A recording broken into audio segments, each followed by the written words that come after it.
Your headlines, your campus, your voice. Presented by RMU students for RMU students. Join us as RMU Live begins now.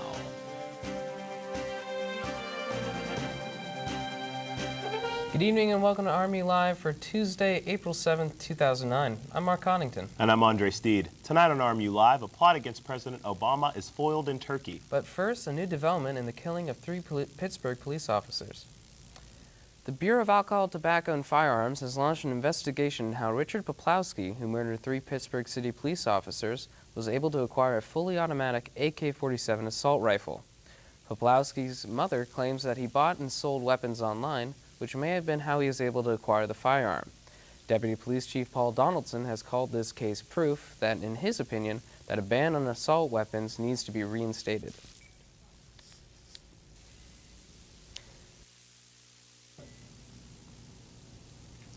It's me after the video. The city of Pittsburgh has already taken steps to honor the fallen police officers. All 3 officers were posthumously awarded the Medal of Valor and the Purple Heart for their service in the line of duty.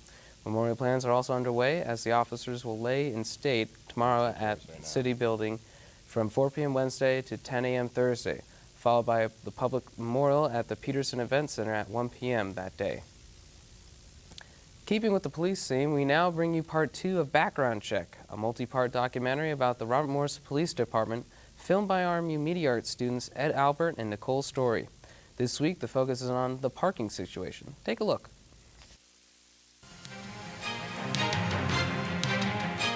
Parking is something that's very dear to my heart, and you put it in good words of saying parking is a problem.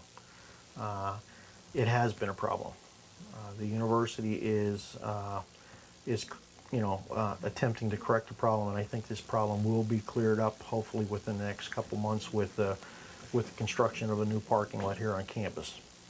The new parking lot that's being built on campus, which is up next to the football field, will be used for all resident parking.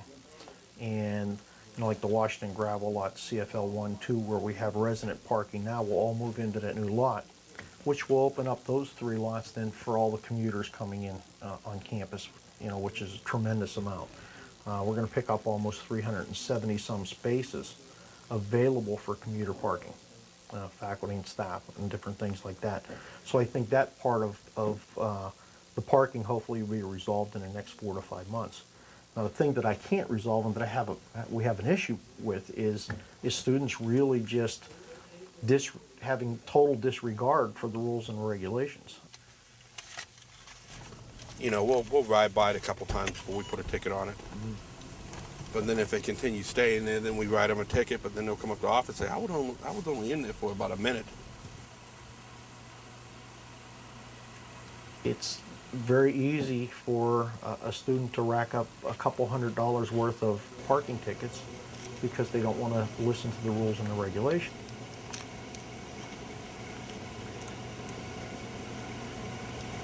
The thing about this is the parking space right here. You can pull in, this way. And really the rules are put there for reasons. But when you get to the point where you have a couple $100 worth of tickets, your car ends up getting booted. And at that point, the police department is not the friendly entity on campus. So we write a lot of citations. On any given week, we can probably write anywhere from 150 to 300 tickets, depending on what it is. And to me, that's a considerable amount of tickets.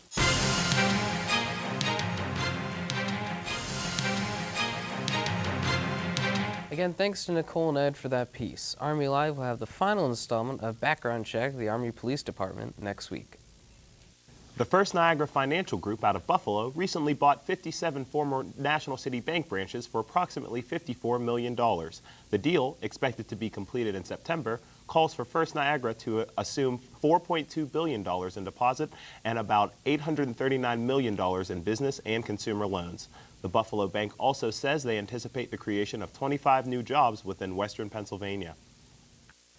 The Meadows Racetrack and Casino will be opening a brand new casino this month. The $175 million facility will open at 10 a.m. on April 15th and will feature 3,700 slot machines, 8 restaurants, and VIP skyboxes. Before the grand opening, there will be a test opening from 11 a.m. to 5 p.m. on Monday, April 13th, with proceeds of the testing going towards local volunteer fire departments. Coming up on Army Live, the same-sex marriage bill in Vermont gets a veto. Plus, Channing Frampton has your local weather forecast. Stay tuned.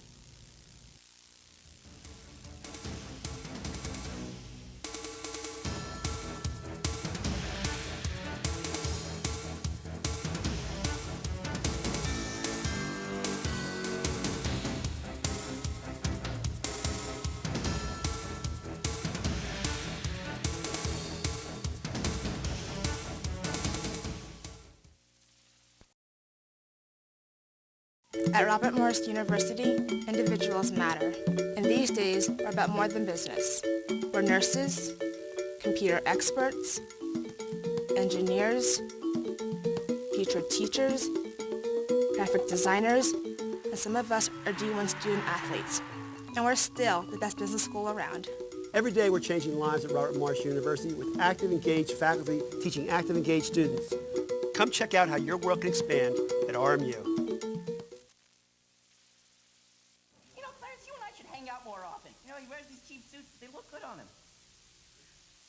She says, why lobster? You never know when a colon polyp is going to show up. Aunt Ethel, you've been ducking me since '99 at St. Mary's. Get the polyp early and stop colon cancer before it starts. Do I look fat in this? Don't wait for symptoms.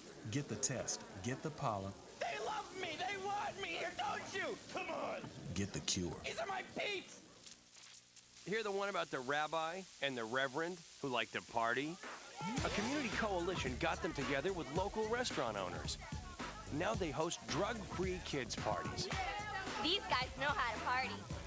It's just one example of what community coalitions can do. But it's not the only way to keep kids away from drugs. Visit helpyourcommunity.org to find out what your group can do. Because you get more when you get together.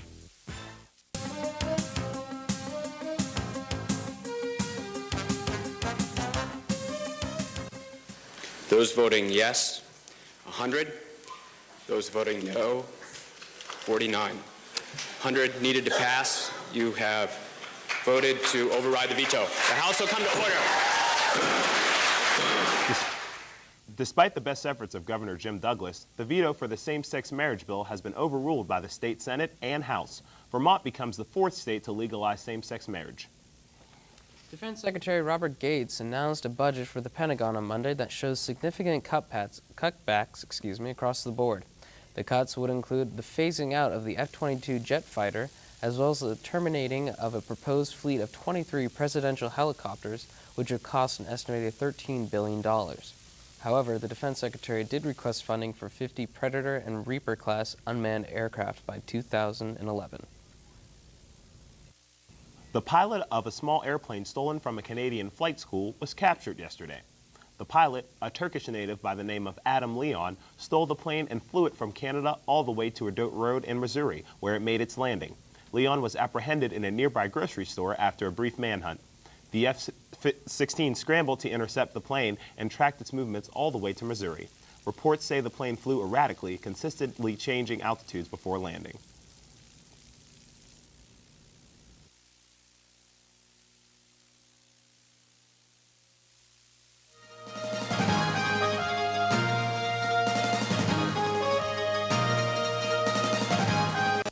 A Syrian man in Turkey was arrested after accusations that he plotted to assassinate President Obama. Although Obama, as President of the United States, receives many threats, the Secret Service was quick to foil this one. Working closely with local authorities, the plot supposedly called for a man posing as an Al Jazeera reporter to stab the president. The assailant was helped by 3 accomplices who were also apprehended by authorities. The modern-day swashbucklers strike again. Somalian pirates captured the 32,000-ton Malapspina castle on Monday while it was headed toward Somalia's pirate-infested coast. No communication has taken place, but the 24 passengers are believed to be safe. The capture of the Malaspina is just the latest in a series of seizures this weekend by the Somalian vagrants. Other vessels include a French yacht, a German ship, a Taiwanese fishing boat, and a Yemen tugboat. It was recently determined that an earthquake that ravaged the mountainous region of Italy has killed at least 150 people. Italy's Civil Protection Agency has reported that an additional 1,500 people are injured, with another 50,000 being left without shelter. The earthquake measured in at a 6.3 on the Richter scale and was predicted to be 6.2 miles deep. The earthquake was the first major tremor to strike Italy in over 7 years. Weather. I can't wait for spring to get here. You know, it's funny. Spring is here, but it's snowing out. I feel like spring came, had McDonald's, decided they wanted Wendy's on the other side of town, but they'll be back next week. You know, it's very far away, but the weird thing is, you know, it's spring, like we said, and it's snowing. I woke up, I thought I was dreaming. It is ridiculous. No, it's not. And you know what I told my friend the other day? It's never done in Pittsburgh. I don't believe it's spring until June 28th. June 28th? Why is that? Well, that's the last day of spring, and then summer's right after that. Interesting. Well, let's see if Channing can have any more insight on this. Channing, take it away at the news desk. Well, guys, I can tell you, look at this graphic behind me. The weather, it has been crazy outside. We had snow this morning, rain this afternoon, and I'll tell you, the wind out there is a circus. It's intense. It's been blowing all afternoon, and we're gusting up to 20 miles per hour. What's going on out there? I'll tell you what. Let's take a look at the current conditions, and we'll get a little more detail of what's going on outside in Moon Township at this moment. We have a temperature reading of 34 degrees, excuse me, and at the dew point of 24 degrees. So it's a lot colder out there than what we're used to for this time of year. So you're going to want to make sure you bundle up if you head out there to get a snack later this evening. Humidity is at 65% with the pressure at 29.54 inches. Winds out of the west at 15 miles per hour. That's why it's blowing so strongly across the campus here at Robert Morris University. Temperatures around the area are a little bit lower than what they should be. 34 up in Beaver Falls, 34 in Burgettstown, and even cooler in New Ken with 34 and 32 in Katanning. Temperatures out in the Midwest look like this. We have temperatures running 35 in Cleveland, 34 up in Erie, same temperature as here in Pittsburgh, 38 in Detroit, 40 in Fort Wayne and Lexington, Kentucky, and in Morgantown we have 30 degrees at this hour. Now our forecast for this evening looks like this. Chance of snow showers lingering throughout the evening. Temperatures are going to be diving down to 28 degrees, well below what we should be at this time of year for about 55. But our almanac looks like this. Our actual high today, 35 and 28, or normals for this time of year, 58 and 23. And our record looks like this, 83 degrees and 18 degrees. So it's pretty cool out there. If you want to get out there and play some Frisbee this afternoon, I wouldn't advise that. It is pretty chilly out there. For tomorrow, our temperatures look like this, 46 degrees and sunny, so it's going to be warming up later on and getting into the snow showers. And by the end of this week, temperatures look even better with temperatures running up to 53 degrees on Thursday and 54 on Saturday with the chance of rain showers on Friday. Temperatures getting right back up where they should be for this time of year. I don't know about you guys, but I'm going to wear my coat back home this evening. Great stuff, Channing. You know, as we go to weather, we go to sports. Something's been on my mind. The Pirates are winning? They have a winning season? You know what? Not only winning, undefeated. Amazing. Can't stop the rush. Maybe Josh Elsass can give us more insight. Josh? Mark's right, sports fans. Have you ever played baseball in the snow, though? And after the break, we'll break down the chase for the man named Art. But first, our athlete of the week.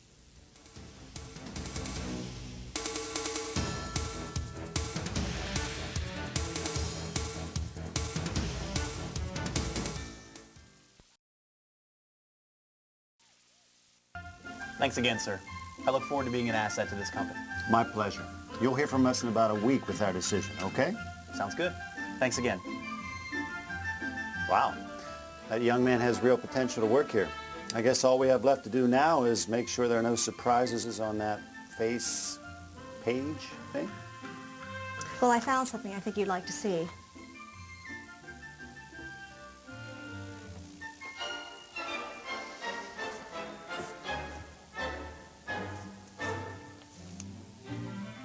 Oh, that's a shame.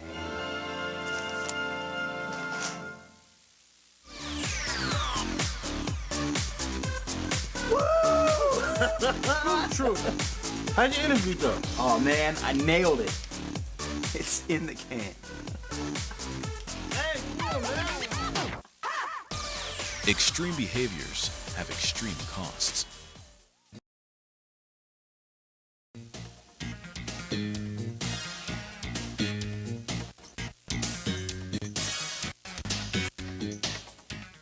Chicago White Sox and the Boston Red Sox both had their home openers canceled due to snow. Apparently, the Sox weren't thick enough to play in the snow. However, the Pirates were in warmer climates, taking on St. Louis Cardinals. This was the first time the two teams had appeared in a home opener together in 25 years. So how did the Pirates fare? Let's go to the new Busch Stadium to find out. As you see here, Adam Wainwright pitches to Brandon Moss, who's going to bat one right into Rick Ankles' glove. He says, "Get this out of my kitchen." And then Tyler Yates throws a home run, basically, to Ryan Ludwig. It was like free coffee. He's going to take that one over the wall.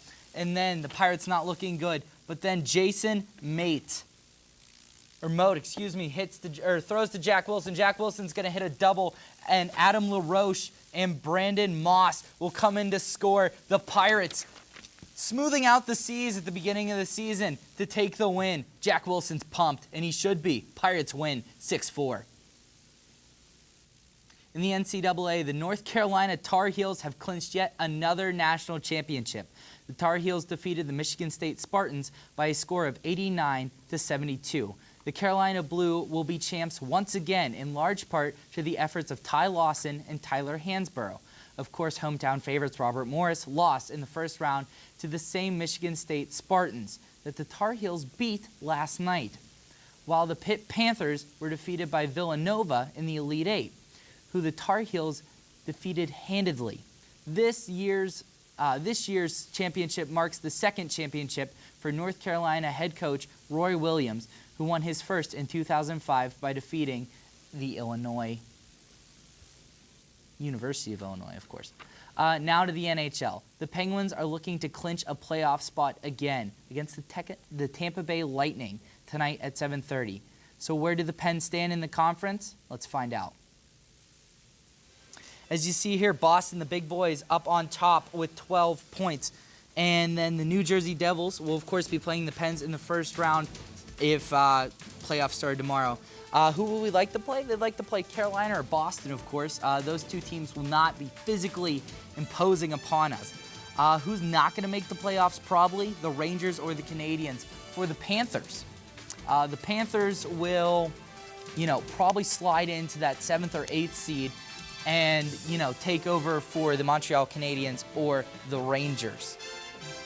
And so here's the chase for Art Ross, who is it's the trophy for the most points in the NHL. Genny Malkin sits high above everyone with 108, and then Alexander Ovechkin 2 points behind him with 106, and then Sidney Crosby has 99 points.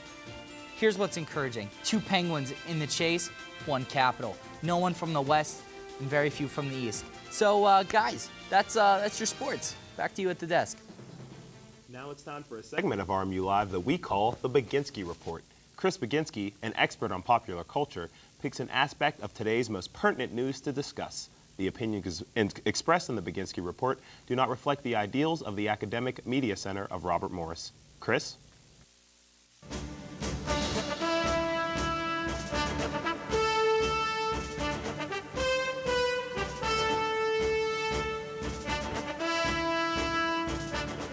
To say that things have been a bit crazy in the auto capital known as Detroit recently would be a bit of an understatement, and things don't appear to be settling down anytime soon. President Obama has put a timeline on General Motors and Chrysler to become financially viable, or else they aren't going to be receiving much help from Uncle Sam anymore. GM has until June 1st, 60 days after Obama announced the timeline, but Chrysler was given only 30 days, despite all their hopes resting on a merger with Italian automaker Fiat.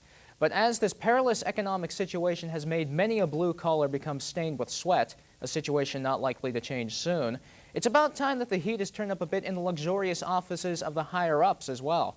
Those auto companies that got away with not being all that well run are going to have to work for their handout. But then again, there's nothing more American than learning the true value of a dollar, and some businessmen in the Motor City are getting a reminder.